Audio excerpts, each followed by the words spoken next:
Hi എല്ലാവർക്കും merry Christmas and happy new year. അപ്പോൾ ക്രിസ്മസിനും new ഇയറിനൊക്കെ ഉണ്ടാക്കാൻ പറ്റുന്ന നല്ല അടിപൊളി ഒരു കേക്കാണ് ഞാൻ ഇവിടെ തയ്യാറാക്കുന്നത്. അപ്പോൾ അതെങ്ങനെയാണെന്ന് നമുക്ക് നോക്കാം. കേക്കിന് ആവശ്യമായ മുട്ട 2 എണ്ണം പൊട്ടിച്ചൊഴിക്കുന്നുണ്ട് മിക്സിയിലേക്ക്. ഇത് ബീറ്റർ ഉപയോഗിച്ചും ചെയ്യാം കേട്ടോ. അപ്പോൾ ഞാനിന്നിപ്പോൾ മിക്സിയിലാണ് ചെയ്യുന്നത്. 2 മുട്ടയാണ് പൊട്ടിച്ചൊഴിക്കുന്നത്. അപ്പോൾ ഇത് നന്നായിട്ട് ബീറ്റായി വരട്ടെ. ഓക്കെ, ഇതിപ്പോൾ നന്നായിട്ട് ബീറ്റായി വന്നിട്ടുണ്ട്. ഇനിയിപ്പോൾ അതിലേക്ക് നമ്മൾ 1 കപ്പ് ഷുഗർ ആഡ് ചെയ്യുന്നുണ്ട്. അത് ഗ്രാജുവലി ആയിട്ടാണ് നമ്മളിതിലേക്ക് ചെയ്യുന്നത്. ആദ്യം കുറച്ചിട്ടിട്ട് പിന്നെ അത് ബീറ്റ് ചെയ്ത് എടുത്തു കഴിഞ്ഞതിന് ശേഷമാണ് നെക്സ്റ്റ് നമ്മളിതിലേക്ക് ആഡ് ചെയ്യുന്നത്.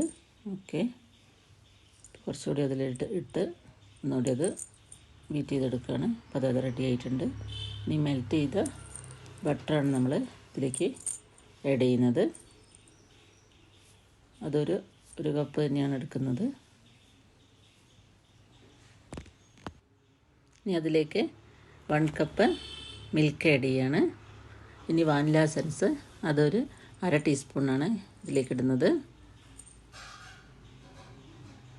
ഇനി നമ്മൾ ഇതിലേക്ക് മൈദപ്പൊടി നമ്മൾ അരിച്ചെടുക്കണം. അത് അരിപ്പയിലേക്ക് നന്നായിട്ട് നൈസാക്കി കിട്ടാൻ വേണ്ടിയിട്ട് ആണ് നമ്മളിത് അരിച്ചെടുക്കുന്നത്.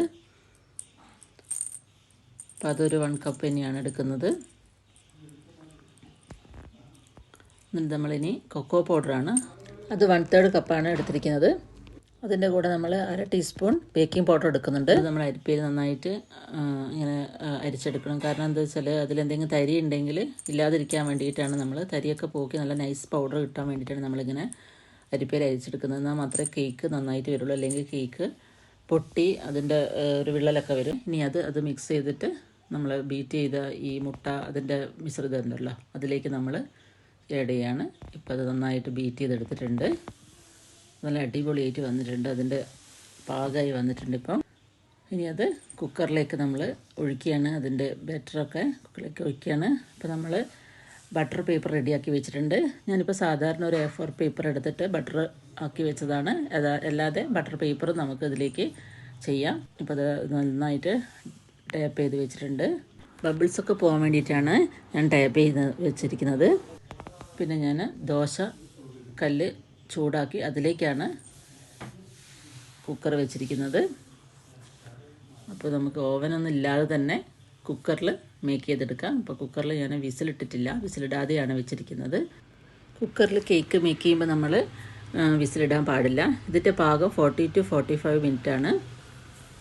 അപ്പോൾ അതപ്പോൾ റെഡിയായി വന്നിട്ടുണ്ട്. 45 മിനിറ്റ് കഴിഞ്ഞിരിക്കുന്നു. അപ്പോൾ നന്നായി റെഡിയായി വന്നിട്ടുണ്ട്. ഞാനൊന്നത് എങ്ങനെയാണ് പാകമായോ നോക്കാൻ വേണ്ടിയിട്ട് ജസ്റ്റ് ഒന്ന് ഇതിലേക്ക് വെച്ച് ഒന്ന് കുത്തി നോക്കട്ടെ. അപ്പോൾ അത് ക്ലീനായി വന്നിട്ടുണ്ട്. ഒന്നും നമ്മളെ പറ്റി പിടിച്ചിട്ടൊന്നുമില്ല, നല്ല ക്ലീനായി എടുത്ത് വന്നിട്ടുണ്ട്. അപ്പോൾ ഞാൻ ബട്ടർ പേപ്പറിന് ഒന്ന് റിമൂവ് ചെയ്ത് നോക്കട്ടെ. അടിപൊളിയായി വന്നിട്ടുണ്ട് സംഭവം. നന്നായിട്ട് റെഡിയായി വന്നിട്ടുണ്ട്. ഇനി ഞാൻ ഇത് നന്നായിട്ട് കട്ട് ചെയ്ത് എടുക്കാൻ പോകേണ്ടതാ. അടിപൊളി കട്ട് ചെയ്തിട്ട് റെഡിയായി വന്നിട്ടുണ്ട്. ഇനി ഇതിലേക്ക് ഷുഗർ സിറപ്പാണ് ആഡ് ചെയ്യുന്നത്. അപ്പോൾ ഷുഗർ സിറപ്പ് ഉണ്ടാക്കുന്നത് എങ്ങനെയാണെന്ന് നോക്കാം. ഷുഗർ സിറപ്പിന് 3 ടേബിൾ സ്പൂൺ ഷുഗറിന് 3 ടേബിൾ സ്പൂൺ വാട്ടറാണ് എടുത്തിരിക്കുന്നത്. അപ്പോൾ അത് ഒന്ന് മെൽറ്റ് ചെയ്തിട്ട് അതായത് ഒന്ന് ജസ്റ്റ് ഒന്ന് ചൂടാക്കിയതിന് ശേഷം തണിഞ്ഞതിന് ശേഷമാണ് ഇതിലേക്ക് നമ്മൾ ആഡ് ചെയ്യുന്നത്. അപ്പോൾ നന്നായിട്ടൊന്ന് സ്പ്രെഡ് ചെയ്ത് കൊടുക്കണം. അപ്പോൾ നന്നായിട്ടൊന്ന് നമ്മൾ സ്പൂൺ വെച്ചിട്ടൊന്ന് ഷുഗർ സിറപ്പ് സ്പ്രെഡ് ചെയ്ത് കൊടുക്കുകയാണ് ഇതിൻ്റെ മുകളിലേക്ക്.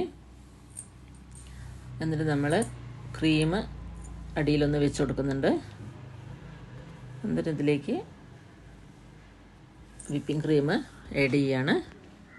അത് നന്നായിട്ട് വിപ്പിംഗ് ക്രീം അതിലേക്കൊക്കെ നന്നായിട്ട് ഫില്ല് ചെയ്യുകയാണ് നമ്മൾ. അടുത്ത അതിൻ്റെ ലെയർ എടുത്തിട്ട് അതിൻ്റെ മുകളിൽ വെച്ചിട്ട് വീണ്ടും വിപ്പിംഗ് ക്രീം ഇതിലേക്ക് ആഡ് ചെയ്യാണ്. ഇത് നന്നായിട്ടൊന്ന് സ്പൂൺ വെച്ച് നമ്മൾ ഇത് നന്നായിട്ടൊന്ന് സ്പ്രെഡ് ചെയ്ത് വെക്കുകയാണ്. സൈഡിൽ കൂടിയൊക്കെ നമ്മൾ ഈ വിപ്പിംഗ് ക്രീം കൊണ്ട് നന്നായിട്ട് ഇത് പൊതിഞ്ഞെടുക്കണം. നമ്മൾ അപ്പോൾ പ്ലേറ്റ് വെച്ച് നന്നായിട്ട് തിരിച്ചെടുത്തിട്ടാണ് അതിങ്ങനെ പൊതിഞ്ഞെടുക്കുക.